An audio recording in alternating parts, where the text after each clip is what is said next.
Former President Donald Trump faces criminal charges in a fourth case. This time, Trump is accused of scheming to overturn the 2020 election in Georgia. Joining us live now to discuss this topic and more is WSFA's Washington correspondent Brendan Cullerton. And Brendan, how is this case different from the other lawsuits the former president faces?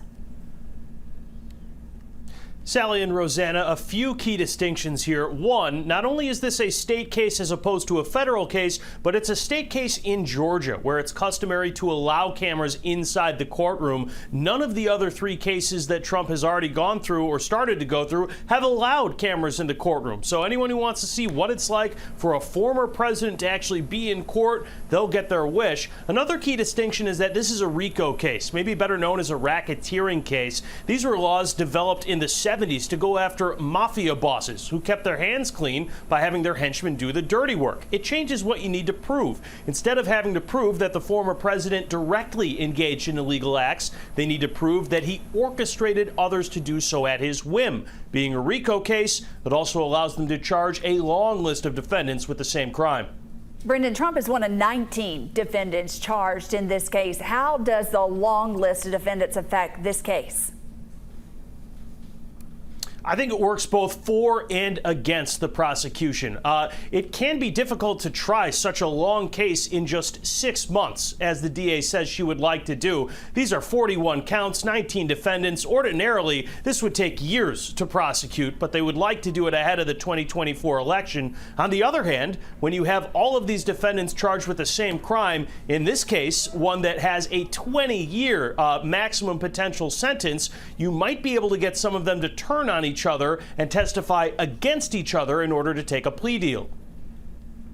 Now, in the classified documents case, a Mar-a-Lago property manager pleaded not guilty today. What is he accused of doing? Yeah, this is Carlos de Oliveira, and he is alongside Trump and his associate Walt Nada, but he couldn't find an attorney in time to be arraigned with the other two. He is accused of, when the FBI raided Mar-a-Lago, or I guess should say they had a warrant to search it, he was accused of lying to FBI officials about whether or not boxes were moved. He is also charged with allegedly orchestrating someone to delete security footage that the FBI was after. Brendan, we're in the middle of a presidential race right now. We're a week ahead of that first GOP presidential debate that will take place in Milwaukee.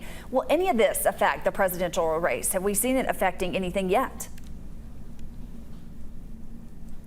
Well, I think if you listen to the former president, if you listen to what Donald Trump is saying, he's talking about how it's pulling him away from the campaign trail. He is able to fundraise off of these, but he needs to use some of that fundraising money to pay off his legal fees. And anytime he's sitting in a courtroom, he's not campaigning in Iowa. He's not campaigning in New Hampshire. These are states where he supposedly would need to compete in a primary. He does have a huge lead in the polls, but it certainly doesn't help him, particularly if you look at him in a possible general election against Joe Biden. It doesn't help that Biden is able to campaign right now in Wisconsin and Donald Trump is not.